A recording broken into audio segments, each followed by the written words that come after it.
పదండి. ఓం నమ శివాయ. ఓం శక్తి. సీతమ్మ కొండకు వచ్చున్నామండి. అడవి ప్రాంతాల చాలా కొండ శిఖరాలు ఉన్నాము. ఈ మనుషులు సంచారమ లేని ప్రాంతంలో ఈ విధంగా పుట్టలు అనేవి వృక్షాలుగా మారుతాయి.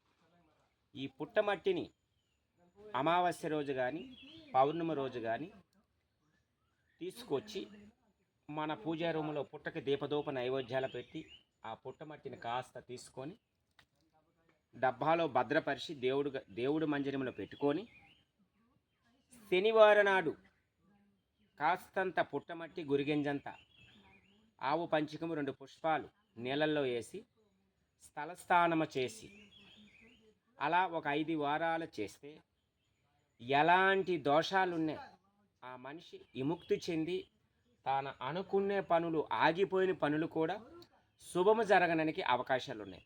కుటుంబము అందరూ చేయొచ్చు, లేదు ఎవరికి ఇబ్బంది ఉందో తాను చేసినా కూడా విజయం పొందడానికి అవకాశం ఉందండి. ఇది రవిచంద్ర మరమ రహస్యాలు అనే ఒక ఛానల్ని ఇలాంటివన్నీ వదులుతున్నామండి. ప్రతి ఒక్కరు చూడండి, మేము చెప్పినవి చేసి చూడండి. ఓకే అంటే మా ఛానల్ లైక్ చేయండి, ఓకే చేయండి, కామెంట్ చేయండి. ఓం నమ శివాయ. ఓం శక్తి.